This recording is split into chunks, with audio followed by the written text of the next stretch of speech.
Thank you very much to everybody for making the time to join our presentation today. So just by way of background, I wanted to just give a brief introduction as to why we arranged to have this internship in the first place.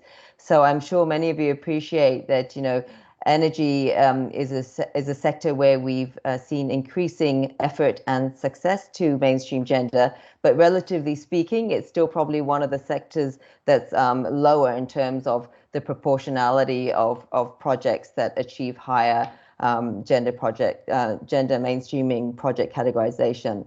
It's also a time when many of you would know that ADB is reviewing and updating its energy policy. And as part of that process, we have also been trying to work with energy sector colleagues to ensure that gender perspectives are well reflected and sets a good roadmap for a way forward. And also, lastly, to say that, as we move towards a greater focus on renewable energy, we considered that there was a need to look at policies at national level to better understand the extent to which they address gender. And so this was an area where we thought there was a gap, a research gap, and it was on that basis that we requested. And we're very lucky to get Jung-hee to join us from the Lee Kuan Yew School of Public Policy. So she's been with us for close to 3 months, not quite. And she's been doing this very focused research, which we hope that you will find interesting in terms of providing an analytical framework and some initial findings and recommendations for a way forward. So I won't eat up into any more of the time, but I'll hand over to Jung-hee to present, and she will talk to for up to 30 minutes or maybe slightly under. I'd encourage everyone to put comments or chats in the chat box as we go, and then we can use that as a basis to kick off the Q&A after. So thank you very much, and without further ado, over to you, Jung-hee. Thank you. Thank you. I will start my presentation. Good morning, distinguished guests and colleagues from Asian Development Bank. I'm Oh Jung-hee, an intern at Gender Equality Thematic Group under Sustainable Development and Climate Change Department, currently a graduate student at Lee Kuan Yew School of Public Policy at National University of Singapore. Over the last 12 weeks, I have conducted a gender review of energy policies of developing member countries, and today I would like to present my findings and recommendations. Thank you for joining me today, and I will begin my presentation. The order of the presentation is as follows. I will start off with an introduction explaining the linkage between women and energy. Next is methodology, where I introduce to you my research questions, explain how I collected, broke down, and analyzed the data. Then I share with you the findings of my analysis by country and by types of policies. After that, I suggest a framework of what leads to and constitutes gender mainstreamed energy policy. I'll close the presentation with conclusion and recommendations. The gender energy nexus matters because women and girls enjoy additional benefits through increased energy access than men and boys, as their lives are more closely intertwined with energy. In developing countries, women are primary consumers, suppliers, and managers of household energy. Then where does the gender energy nexus lie? Where is the nexus? First is poverty. People living in poverty have less access to or less affordability of energy and use lower quality fuels. Of the approximately 1.3 billion people living in poverty, 70% are female-headed households in rural areas who have less access to resources and decision-making in the community. Second is health. Burning biomass with open fires and leaky stoves caused severe household air pollution, leaving devastating health impacts for women and children. Also, women face the risks of physical injuries and gender-based violence while collecting and transporting biomass fuels. Access to energy also enables women's productive use of energy and their income generation. It enables them to start new businesses like food processing, kiln using manufacturing, and service sector activities. Electric light also enables women to work and learn from home. Women's drudgery covers planting, weeding, harvesting, food processing, transporting produce, cooking food, collecting and transporting water and energy. Access to modern energy can easily reduce their drudgery, alleviate their inconvenience, and time poverty. The next is transport. Women, because of their social gender roles, tend to make a greater number of shorter and complex daily trips than men to schools, clinics, and part-time work, as well as to fetch fuel and water and go shopping. However, the national transport infrastructures are usually based on large road projects, which is more favorable for those with motorized transport. Meanwhile, women are underrepresented in the energy sector. Having more women in energy sector employment and governance can better reflect women's energy needs and concerns into national policies. Also, women can be trained as energy entrepreneurs who produce, process, distribute, and sell energy or energy resources. A newly emerging issue is climate change. The global energy transition and access to clean energy is crucial for improving women's health, reducing greenhouse gas emissions, and alleviating deforestation. Also, the growth of the renewable energy sector can provide opportunities for employment, entrepreneurship, and income-generating activities for women. Multiple studies show that women are 9 to 23 percentage points more likely to gain employment outside the home following electrification. Also, according to a report by International Renewable Energy Agency in 2019, women represent 32% of the full-time employees in the renewable energy sector, substantially higher than the 22% average in the global oil and gas industry. Sustainable Development Goals 5 and 7 cannot go separately. On the one hand, ensuring access to modern energy for all means that gender equality should be achieved, as universal access to energy is not achievable unless women and girls are ensured of equal access to energy. On the other hand, energy becomes a critical means to achieving gender equality. With better access to modern energy, women's overall quality of life is improved through clean cooking, working from home to generate income, learning with lights on, and reduce drudgery and time poverty. After all, the two goals of SDG 5 and 7 should go hand in hand. In discussing gender and energy nexus, it is of high significance to note how national energy policies characterize women. There are 4 types to this. First of all, women are seen as the vulnerable if they're portrayed as a vulnerable population that requires specific consideration in developing national energy frameworks. Women are portrayed as beneficiaries if they're seen as a population that needs to be empowered, and if the policy recognizes them as recipients of economic, social, or other benefits of energy interventions.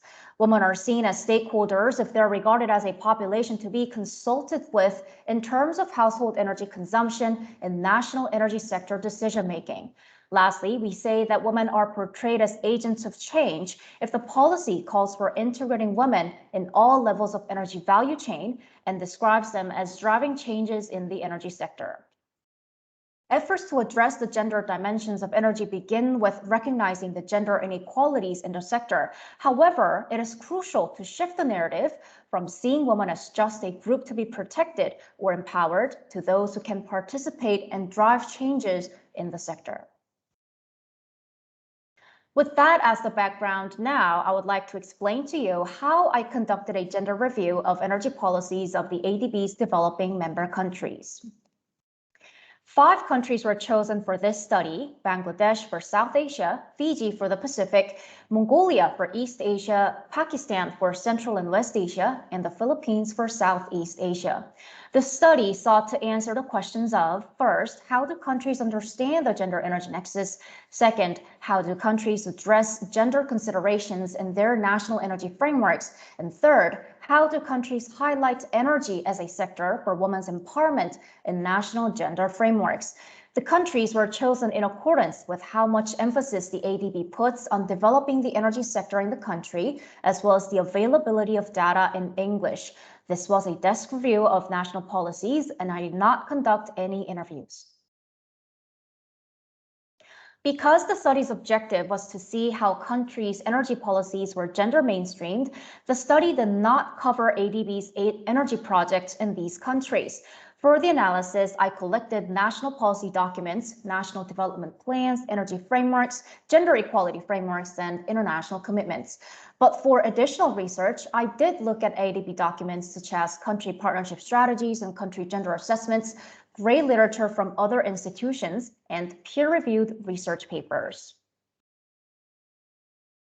This table shows the number of documents are reviewed by country and by types. A total of 61 documents were reviewed, 46 being national frameworks and 15 being international commitments. Please note that I use the word framework as a term that encompasses policies, strategies, and laws. I reviewed 13 frameworks for Bangladesh, 11 each for Fiji, Mongolia, and Pakistan, and 15 for the Philippines. There were 21 energy frameworks in total, 13 gender frameworks, 18 renewable energy frameworks, and 15 documents of international commitments. Energy strategy and gender strategy found in one national development plan were counted separately into energy frameworks and gender frameworks, but were counted as one in total tally of documents.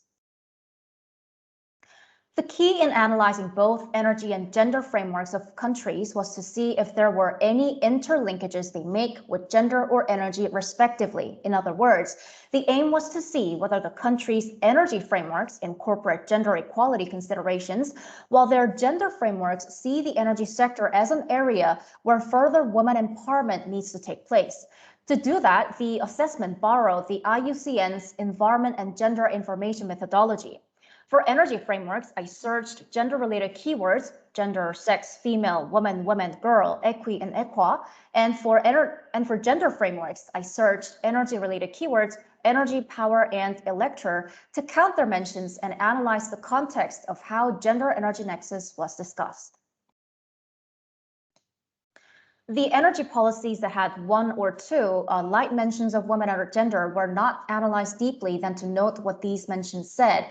However, the policies that had gender equality considerations heavily embedded were analyzed further to assess their gender awareness. I used two frameworks here. They are Muriel Feenstra's 5 characteristics of gender-aware energy policy and Wendy Anike's 5 aspects to bear in mind when formulating gender-sensitive energy policies. Out of these two, Feenstra's 5 characteristics was the main framework to see the degree of gender mainstreaming in energy policies.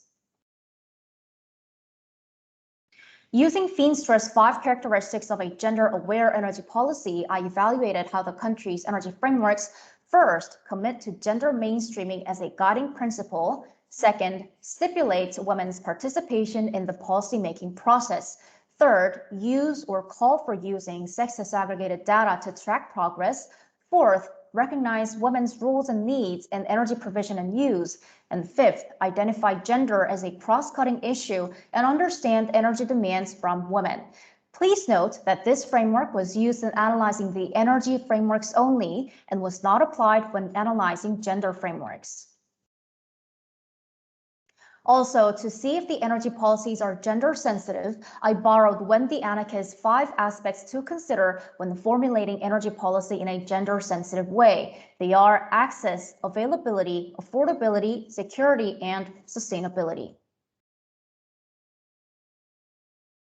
Now, I would like to present the findings of my study. Before I proceed, I would like to note that despite my best efforts to find all relevant policies, I could have ended up omitting a few, which may be of significance. And more importantly, I would like to emphasize that the review was limited to policies of which I could obtain English copies. This means that there is a possibility that I did not include some of the policies that are gender mainstreamed and well designed in terms of gender equality, but were excluded from this analysis due to the language factor. I came up with 4 different categories for gender energy nexus in national frameworks. Energy frameworks were categorized as gender aware if they satisfied Feenstra's 5 characteristics of gender aware energy policy. If the energy framework contains gender equality considerations, and if the gender framework contains any energy considerations, I say that the gender energy nexus is identified. However, the nexus could be considered weak if the mention does not make a clear linkage between women and energy. Lastly, the gender energy nexus could also be unidentified in the framework. And now I'll show you the findings by country, starting with countries that had more frameworks with gender energy nexus. In the case of Fiji, the gender energy nexus was present in 6 out of 8 national frameworks. One policy was gender aware. It is the National Energy Policy 2020-2030, currently in its drafting stage. It satisfied all 5 of Feenstra's characteristics. First of all, the policy stipulates gender equity, equality, and empowerment as one of its key guiding policy principles. Secondly, the policy calls for adopting new human resourcing strategies and targets for a greater female representation in national energy sector governance and employment. Thirdly, the policy calls for conducting gender analysis and collecting sex disaggregated data. Fourth, the policy recognizes women's roles and responsibilities of shouldering time-consuming tasks, such as collecting biomass for cooking. Lastly, the policy has an integrated energy planning perspective in that it stresses improving women's energy needs leads to co-benefits in social, environmental, and economic spheres. The country's fifth periodic report to CEDAW had a weak gender energy nexus. For Bangladesh, the gender energy nexus was identified in 3 out of 10 national frameworks. One policy, Country Action Plan for Clean Cook Stoves, was gender aware. And it is also noteworthy that, according to the country's Beijing Platform for Action implementation report, Bangladesh considers the energy sector as one of the top priority areas to work on for women's advancement, both for the 5 years before and after 2019. The Philippines had the gender energy nexus in 7 out of 12 national frameworks, but 4 of them were weak. For example, the Power Development Plan states that the energy sector development will transform the lives of men and women, but offers no specific details, and the Magna Carta of Women does not have any section dedicated to energy and includes energy considerations in its sections on rights to food and housing. And the energy sector was not highlighted in the country's recent reports of international gender commitments. Out of Pakistan's 8 national frameworks, the gender energy nexus was identified in one policy, which turned out to be weak. The National Climate Change Policy only suggests taking actions to reduce women's climate change vulnerability in terms of energy and does not mention how their roles could be expanded. The gender energy nexus was identified in the country's 5th periodic report to CEDAW, but this nexus was quite weak as well. The report says the ratio of women employed in many male-dominated spheres, including energy department, has increased, but does not offer any specific data to prove so. For Mongolia's policies, the gender energy nexus could not be found in any of the policies that were reviewed. I would like to highlight here once again that there is a possibility that some well-designed gender mainstreamed policies may have been excluded from the analysis due to the unavailability of an English copy. If we put the findings together, it looks like this. Looking at the national frameworks only, Fiji had the most number of frameworks that had gender energy nexus, the percentage of that being 75%. Followed by Fiji is the Philippines and Bangladesh. 58% of the Philippines' national frameworks had gender energy nexus and 30% for Bangladesh. However, here it is noteworthy that in terms of substance, Bangladesh's policies have better gender energy nexus in that the country had at least one gender-aware policy and did consider the energy sector as one of the top priority areas. In the case of the Philippines, most of the gender energy nexus in frameworks were very weak. I would like to emphasize here that what is important is to not only see how many of a country's policies have gender energy nexus, but also look at the quality of their gender energy discussion. Here, Bangladesh's analysis is stronger and more specifically targets women. In the case of Pakistan, 12.5% of its frameworks had gender energy nexus, and Mongolia came the last with 0% of its national frameworks having gender energy nexus. If we take a look at the findings by types of frameworks, out of 46 national frameworks of 5 countries, the gender energy nexus was identified in 17 frameworks. Out of 39 energy frameworks, 13 or 1/3 of the policies had gender equality considerations, with only 2 being gender aware. The 2 gender-aware frameworks were Bangladesh's Country Action Plan for Clean Cook Stoves and Fiji's National Energy Policy 2020 to 2030. 26 out of 39 energy frameworks did not have any single gender-related keyword. Lastly, out of 13 national gender equality frameworks, 5 had energy components included, but 3 of them were policies of the Philippines. It was a big surprise to me indeed that 26 out of 39 energy frameworks did not have any single mention on women nor gender. By looking at these energy frameworks once again, I could find that these frameworks can be categorized into 3 different groups as to why they lack gender equality considerations. First of all, they focus mainly on upscaling the country's production, transmission, and distribution of energy and concentrates on expanding necessary network and infrastructures that it omits discussions about people. Secondly, they state that the goal is to ensure gender equality and transform lives of both men and women through the energy sector development, but do not offer specific operational strategies to materialize such aim. And third, they deal with technical procedures like bidding processes and financial incentives that they exclude discussions about gender equality.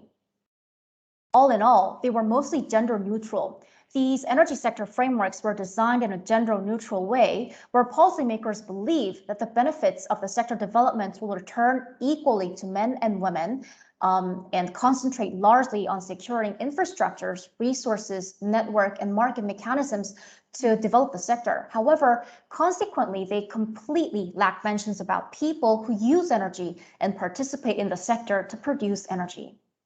Meanwhile, in the case of the country's gender equality frameworks, most frameworks covered violence against women, education and health, political and economic empowerment, but did not put much emphasis on energy.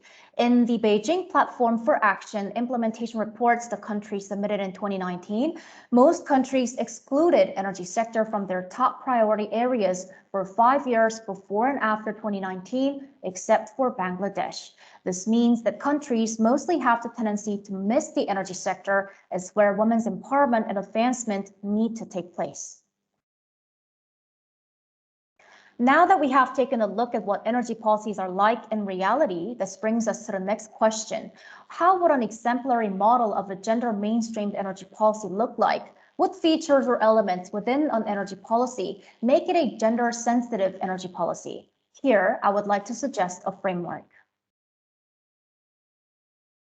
To come up with a set of features, I reviewed and compiled first the main framework of my analysis, Feenstra's 5 characteristics. Second, the common elements that cut through methodologies for mainstreaming gender in energy policies offered by international institutions. And third, the results of my country analyses, good features or rooms for improvement that were spotted. The table in the middle sums up the great literatures that I've reviewed. As this section aims to answer a narrow and specific question of what makes and characterizes a gender mainstreamed energy policy, the framework will be divided into 2 parts. First, the formulation process that leads up to creating an ideal policy, and second, the elements that an ideal policy would have. The framework can be simplified as shown on the screen. Now I would like to go a bit deeper into each part. My main question here is what should be done in the policy formulation process so as to successfully create a gender mainstreamed energy policy. First of all, a gender and energy situation analysis should be conducted to identify key gender issues in the country's energy sector. The policymakers should be aware of roles, responsibilities, needs, opportunities, and barriers of both women and men in the energy sector, and how social gender relations come into play to create different experiences for them. The Asian Development Bank's Gender Toolkit Energy Going Beyond the Meter and the NREL's Blueprint Guide for Creating Gender-Sensitive Energy Policies both provide frameworks for gender analysis. Based on these, gender analysis should be conducted on 3 different dimensions. First is energy access and demand, which is about analyzing experiences of women and men as users and customers regarding electrification, cooking and heating, transportation, and productive uses. Second is energy supply, which is about analyzing barriers and opportunities of women and men in energy business development, sector workforce, government, and project management. And the last is the current policy environment to determine to what degree the energy policy and frameworks are gender informed. Secondly, gender audit has to be conducted to assess the organizational capacity of ministries to integrate gender concerns into their frameworks. It identifies the factors that hinder gender mainstreaming in the energy policy. Throughout the process, sex disaggregated data will have to be used as a basic tool for conducting these analyses, as it distinguishes users of energy and participants in the sector. It is also of high significance that women's ministry, women's organizations, and other women's social groups are involved in consultations. Moving on to the elements of the policy, the main question here is, what features should an energy policy have for it to be categorized as a gender mainstreamed energy policy? Looking through Feenstra's framework, literatures from international organizations, and some of the gender-aware policies that I found during my analysis, I was able to identify 8 major features. First, the policy sets gender mainstreaming or gender equality as a guiding principle. Second, the policy provides an accurate understanding of women's current roles and responsibilities in the energy sector. The policy should be able to give a clear picture of who gathers, uses, provides, and manages household energy, and how men and women are represented in the country's energy sector employment and governance. Third, the policy lays out measures to promote inclusion of women at all sectors and at all levels. A gender mainstreamed energy policy portrays women more as stakeholders and agents of change who can initiate and drive actions. Fourth, the policy presents gender-specific targets or performance indicators to track results, including actions towards men. Because women and men have differentiated energy needs and concerns, different approaches need to be taken towards women and men. Mechanisms such as quotas and effective communication with men are valued. Fifth, the policy stipulates sex disaggregated data as the basic tool for collecting data to track progress. Sixth, the policy adopts gender-responsive budget to identify differentiated needs of women and men. Gender-responsive budget breaks down and identifies the differentiated impact of public revenue allocations and expenditures on men and women. Seventh, the policy shows strong policy coherence with gender policies. That is, the country's national women development framework should include energy components to promote gender equality in the sector. Last but not least, the policy recognizes that energy is not an end, but a means to achieve diverse social development goals. This is what we call an integrated development approach. The policy identifies issues or matters that can be resolved ultimately by women's improved access to energy, like drudgery, income generation, food production, education, literacy, health, and participation in public life. To conclude, initially, this study was arranged to see how much energy policies of selected developing member countries are gender mainstream. However, the study could not go as in-depth as I had initially wanted to, because most of the policies did not have any gender-related words or had only light mentions of gender equality. Therefore, the focal point of the analysis came down to be rather on whether the frameworks had gender energy nexus to begin with. Now, there are a few things I want to stress before my presentation ends. The first is about, why do we want to see gender equality from energy policies? Why do we need gender equality in energy? Now, this is because energy, at the end of the day, is another most fundamental resource for sustaining life, like water and food.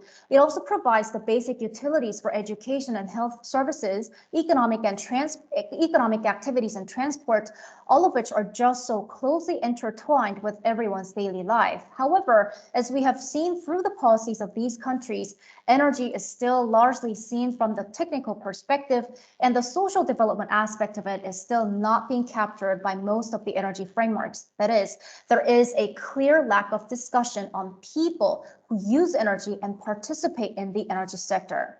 I wanted to highlight that energy is not just some sector for infrastructure development, but ultimately a tool for equality and social development. And by empowering women and having them involved in the energy sector by having gender-responsive energy policies, the current global goal of ensuring as many people as possible have access to energy will be more effectively achieved. The second, there needs to be a strong policy coherence between energy policies and gender equality policies to truly empower women in the energy sector. Throughout my analysis, I was able to find some countries which had inconsistencies between energy policies and gender policies. For example, Fiji's energy policies put much emphasis on women and gender equality, but its gender policies did not have a single mention on energy or do not offer any in-depth strategies or details. Another example, all three gender equality policies from the Philippines mention the need for women's empowerment in the energy sector and recognize women as the primary users of energy. However, the country's energy policies either do not make any mentions of women or merely state that energy sector development will transform lives of men and women, but do not offer specific operational strategies. Women's policies will have to include energy components, and energy policies will have to integrate gender equality considerations to create synergy effects. Last but not least, the actual implementation is a different story. Some of the countries may have gender energy nexus clearly identified in their policies and lay out numerous measures to promote women in the sector. However, while it may look perfect on paper, the actual implementation of the policies may be different. To carry them out, it is important for the national governments to have necessary organizational capabilities, systems, resources, and most importantly, the determination to implement what is stipulated in the frameworks. These are some of the recommendations I would like to make to the Asian Development Bank. First is to further examine energy policies of developing member countries and understand how they're integrating gender equality considerations. The aim is to find out where the gaps lie and come up with technical capacities the bank can provide. Second is to use and adapt the proposed framework for energy projects, as well as to identify how to include gender equality elements into energy projects. The last is to work with DMCs and women's organizations to move women to become the stakeholders and agents of change in the energy sector, rather than remaining as the vulnerable and beneficiaries. These are some of the questions I wanted to float for discussion today. Please share with us your thoughts on what other elements you think should be integrated into the framework I suggested earlier, and what the ADB can do for DMCs to expand gender mainstreaming in their energy projects and policies. These are some of the key resources I referred to for my research and analysis. And that concludes my presentation today. Thank you for listening. I would like to express my sincere gratitude towards resident missions in 5 countries of Bangladesh, Fiji, Mongolia, Pakistan, and the Philippines who have provided assistance in gathering English copies of national policies. Thank you again. Thank you very much, Jung-hee, for your very articulate and well summarized presentation. I would like to welcome the floor now for anyone who has any questions, comments, reactions, and maybe we could pull back up the final slide with your 2 questions. But people can ask any other question or give any other feedback as well. So the floor is open.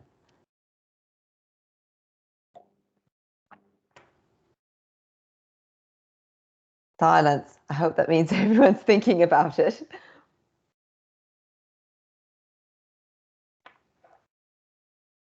I don't know, perhaps if some of we have, I think, representatives from most of the field offices that you looked at. I don't know if we had any reactions from those country officers.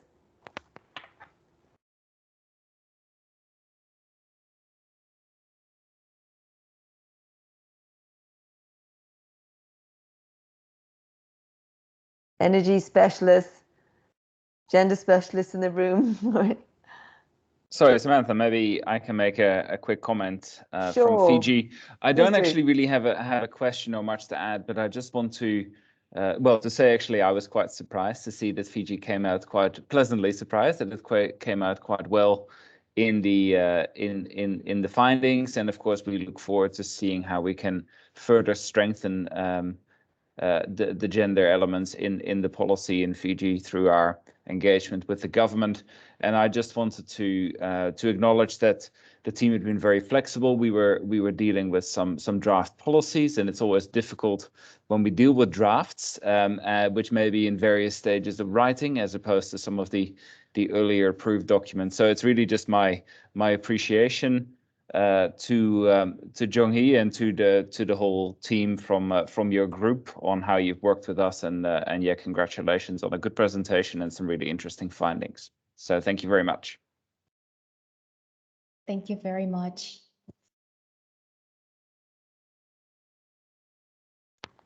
Jung-hee, maybe we could move it to the slide at the end where you have the two discussion questions. Yep. Yeah. So I don't know if anyone has any reaction to these questions in terms of how we could potentially use this analysis. Okay, we have a question in the chat from Lou. Lou, did you want to ask the question? Or shall I just read it out? Hi, Sam. Thank you very much. Sorry, I'm just back from the gym, so I'm looking a bit disheveled. Thank you, Jung-hee, for so I'll turn my camera off, but hello. Thank you very much for a very informative presentation, and also very well presented. I think you've thrown the challenge down to a lot of us when we present on these in future, so congratulations for that. I was really interested in your analysis of the policies, whether or not you saw a greater emphasis on gender in the energy policies that had included renewable energy. So I suppose my thesis is, are we seeing renewable energy as an easier entry point for gender issues rather than traditional energy sources? So just any reflections you might have on that, if possible. Thank you. Thank you for your question, Lou. So to answer the first part of your question, did I notice any differences between renewable energy policies and energy policies? Actually, first of all, to walk you through how I differentiated the renewable energy policies and the traditional energy policies was that in the traditional energy policies, I included the national development plans or the general power development plans or energy infrastructure plans. And in the renewable energy policies part, I focused more on the policies that came out after the year 2015, after the Paris Agreement was signed. After the Paris Agreement was signed, and the ones that really focused on energy efficiency, energy conservation, or sustainable energy development plans, or plans like that. So there is a slight differentiation between the two groups of policies.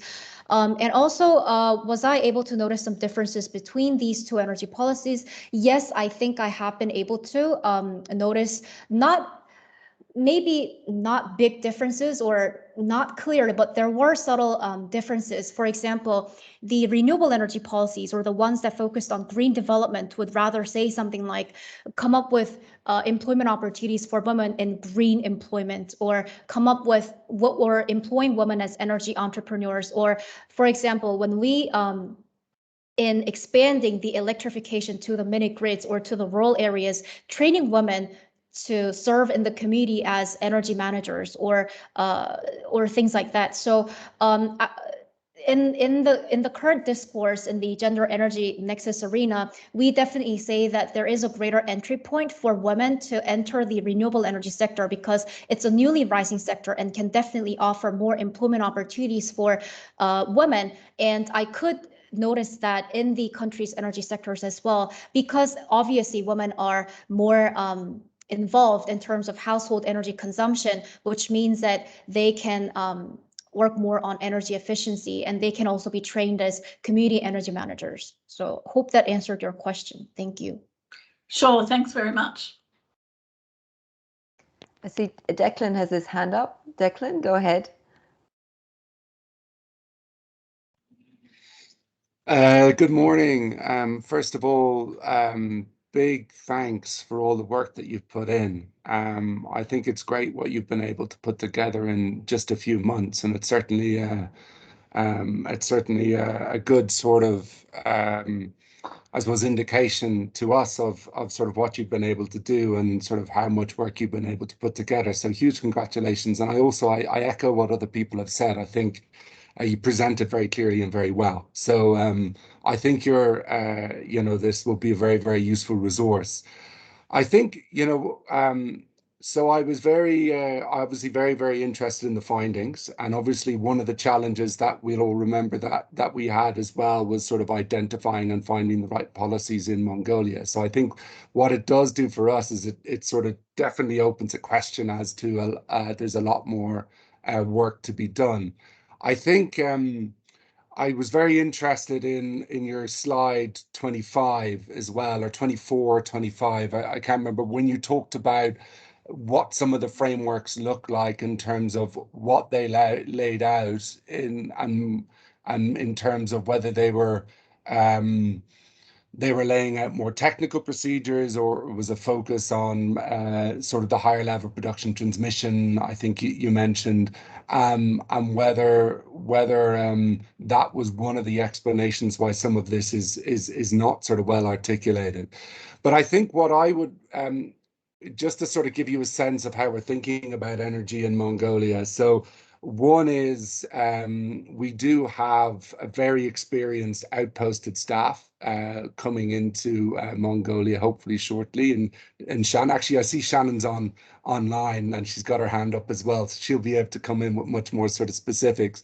But we're also planning as well, hopefully soon, to sort of recruit a national officer in energy. So I suppose what I'm saying is, it potentially puts us in a very, very strong position to be able to look at some of these issues and have a dedicated engagement in this over the next few years. What I think I would really welcome, and just sort of thinking about next steps, is I'd love to have a conversation with you and perhaps a select others. That would be maybe Shannon. I think Pavid as well, the country director, would be interested. And also Tsolman Begsuren, who's our gender office, currently on a very well-deserved leave, but will be back in a couple of weeks. But I would love, if it was okay, I'd love to suggest a sort of a follow-up discussion on Mongolia specifically, so we can unpack some of this. And that would give us a really, really good set of issues that we can then think about in terms of taking forward. Our CPS is also going for board consideration in early September. So this all, in a sense, feeds in at a very, very opportune time. And it clearly seems, as others have said, that there's quite a bit of work to do in Mongolia on this. So from our side, really welcome the fact that you've done all of this work, and would welcome the opportunity to have a sort of a granular discussion with you on what it means and how we can take it forward. But huge thanks again for your efforts, and very, very well done on your presentation. Thank you. Thank you, Declan. I would always welcome the opportunity of having discussions with the gender equality group, as well as the resident mission in Mongolia. To comment on what you have just pointed out, yes, I will be able to provide you with more details regarding each of the policies. This is just merely a table, just summarizing whether gender energy nexus was identified in each policy that I have on this table. But definitely I have more data about what each policy really talks about and what the reason is, so that the gender energy nexus is absent in these policies. So I hope my analysis will be of help to you in the future. And thank you for your comment. Thank you. Okay, I see that Shannon also has her hand up, maybe to follow on from Declan. Please go ahead. Yeah. Thanks so much. So I think maybe the silence was because this was an extraordinary amount of research and insight and information, and I think we're all still absorbing. And I will very much look forward to the more detailed conversation that hopefully we can have, and that Declan just mentioned. I guess as you were going through, I think one of the things that happens is that sometimes there's a bit of a blurring in the benefits that are conferred from electrification versus clean cooking and heating. And so I think what'll be important going forward is that we distinguish between the two, and sort of those lumped together with just transition tend to have a lot of opportunities for women empowerment or women economic opportunity or equality. Whereas when you look at the technology deployment that has no human interface, it's a little bit harder to tease those out. But altogether, just a really fantastic analysis, really appreciate it. I think I haven't seen some of these issues summarized both so comprehensively and so succinctly. So kudos to the SDCC team on finding such a fantastic intern, and thanks so much for contributing this for all of us to really absorb and take forward in our work. So thank you very much.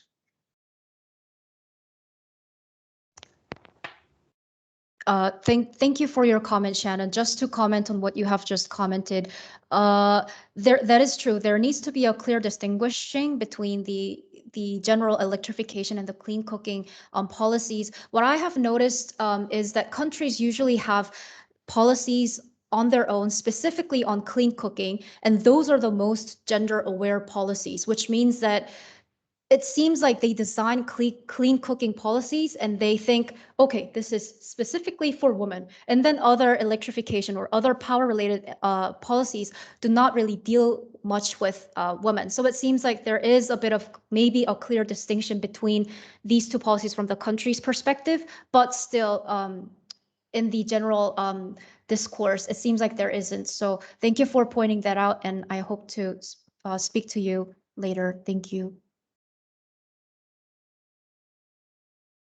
Okay, do we have any other questions or comments?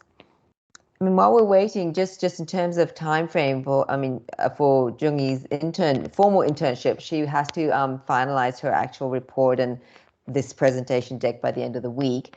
But that doesn't mean we can't continue the conversation, obviously, with from our side. But if anyone has any immediate comments on that we would like her to consider for finalization of the paper, then we would really welcome them in the next, today or in the next couple of days. Okay, I see we have Toru and Veronica. I can't really tell who came first, but please go ahead. Veronica, please. Thank you, Toru. I thank you very much for this presentation. I came in late. I had meetings, but I'm definitely very interested in learning more about this work. So I would be very thankful if I could get a draft of the report, and also to highlight that under alone we are actually preparing the gender policy of the energy sector for Mongolia. So I don't know if this has been discussed, but we are working with the Ministry of Energy in this regard. Actually, I have a meeting with the firm that is conducting this work right after this call. So I think this is very timely, and it would be really good to touch base on this. Thank you.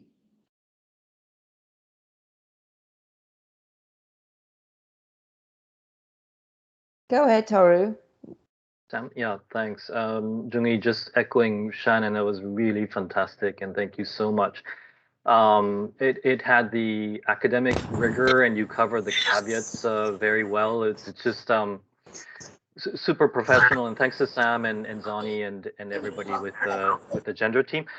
So just a bit of feedback from the energy perspective. I'm looking at slide 30. Elements of policy. I don't know if you can go back to that. Yeah, that one. Just, you covered number 8 at the end, and I'm glad in slide 32 in your recommendation you had that at the top. I think that's really 32. Yeah, conclusion. It's tool for equality and social development. I think that's really number 1. And the people who are involved in setting energy policies within the countries, there's so what should I say?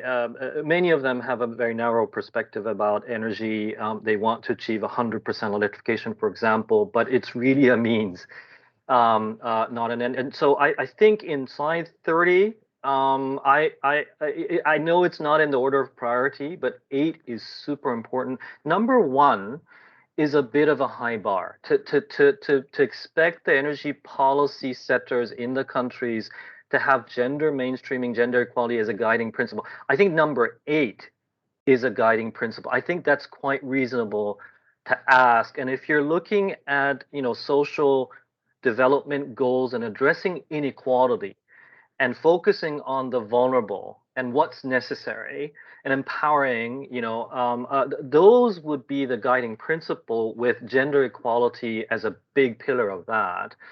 So just wanted to provide that feedback on what how the energy policymakers, energy stakeholders in the countries may look at that. Just a couple things. Sam asked like what we can do to take this forward. It was a fantastic presentation. I think it was about 25 minutes. If you could create like a 10-minute condensed version of that and record it so that we can make it available to the energy sector group, that would be helpful if it's possible. Sam, one other thing is, what Jung-hee mentioned, try to find angles, build in the gender elements. There is a project in Indonesia, rural electrification. Buriana has been closely supporting this. We have an impact evaluation with sex disaggregated data looking specifically at gender impacts, amongst others. So it's social impacts, but with a strong emphasis on gender. We do not do this enough in ADB. These people in the energy sector, they hear about the possible gender benefits, but they don't see that, from what they're doing in their own countries.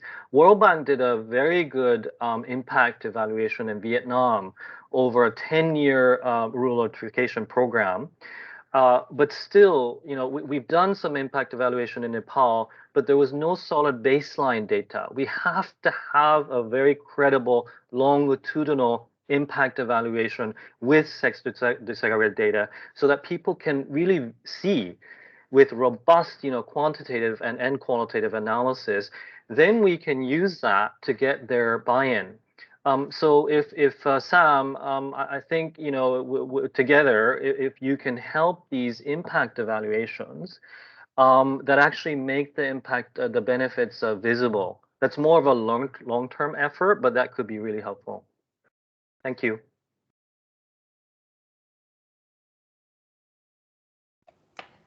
Thanks very much, Veronica and Toru, and well noted on your suggestions, Toru. I suggest in the interest of time we take that up as a follow-up discussion separately, and we will discuss with Jung-hee whether a shorter video is possible or not. So we'll get back to you on that.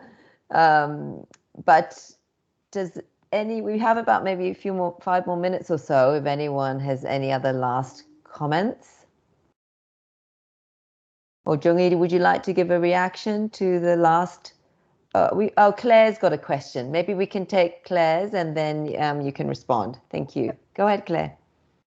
Hi, good morning, everyone. Good morning, Jung-hee. Thank you very much. It was a really, really great study and presentation. Really appreciate it. 2 things. Right now, we are working on a climate change policy-based loan, and your findings on the Philippines will be very helpful to inform the analysis and actions in this policy-based loan. So definitely, I accept your offer to have a bilateral conversation with you to discuss more on the details of your findings here in the Philippines. And perhaps maybe we could also invite you to speak with the team, the project team, in one of our meetings to talk about your study. Second, I'm looking at slide 28. On the elements of the policy, you mentioned gender-specific strategies and targets. Do you have like examples of minimum strategies and targets that has to be seen in a gender mainstreamed energy policy? Or I know it should be informed by the gender analysis of the particular country, for instance, but any like a principle that should guide what should be the minimum strategies and targets that should be seen in a policy. Thank you so much.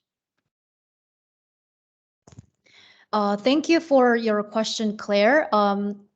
To answer your second question, do I have a minimum set of gender-specific strategies? I am actually still in the process of compiling the gender-specific strategies, but the 2 things that are clear as of now is, first is we definitely need gender quotas in place to have an adequate representation of women in the employment, in the workforce, in the governance and decision-making in all areas where women can reflect their energy-related needs and concerns. So in terms of that, we would definitely need gender quotas to balance male and female representation. Another thing that I thought was, this is actually from a report that I read from ASMOP. It actually writes that women and men have differentiated energy needs, and therefore different approaches need to be taken. And also what they stress is that communicating with men is also crucial. So this is another, if we call it another gender specific strategy, because this is male targeted approach. We need to communicate with men, especially because they are usually the ones who have greater decision making power in terms of household energy consumption, what energy services to use, and also in the community level. So it is highly likely that despite women being the primary users, gatherers, managers of household energy, their decision making is being affected by males' decision making. And that's why we need to make men understand better why energy efficiency is more effective, why more women need to be involved in the energy decision making, why there overall needs to be a greater representation of female. And we also need to communicate to them that gender equal energy policies is not just to empower women, but it is to lead to the overall social development perspective. So we should be able to communicate that idea to men. And if you call this a gender specific strategy, then I think this could also be included as a gender specific strategy. But of course, the more complete set of gender specific strategies will come out through my report, which is to be completed by the end of this week. So please look forward to it. And to to comment to Veronica's point and Toru's point, first of all, it is to Veronica's point, I think it is very timely that the Mongolian government is working to come up with a gender policy on energy sector, because there are some other countries actually among the 5. I can't remember clearly right now, but there was one country that had a gender specific strategy in energy, and one country that had energy related compendium of indicators published from the gender ministry. So there is a clear interlinkage that comes from the both sides.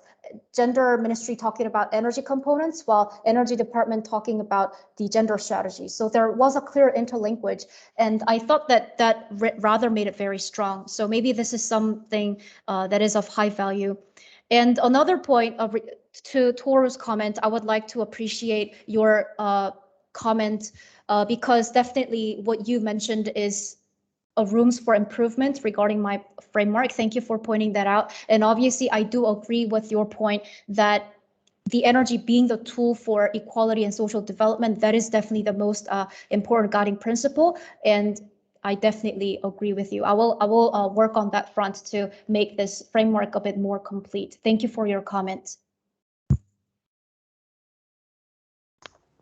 Okay, we're just like 2 minutes on the hour, so unless anyone has any burning final comments, thank you. I'd like to thank everyone for taking the time to attend today, and I'm glad that you found it useful, and I hope this is something that will trigger further conversations in this space. As mentioned earlier, Jung-hee is only officially with us for this week, but we will make her presentation and the report available, and we'll try to, I'm sure she'll try to take on some of the feedback from today. And for the others that have raised suggestions and follow-up work, we can take that forward with you bilaterally from our side. And depending on Jung-hee's time, maybe she will be also willing to join some of the conversations. So thank you very much, everybody, and look forward to working with you to take forward and strengthen the attention to gender in energy policy work. Have a good day for everybody. Thank you. Have a good day.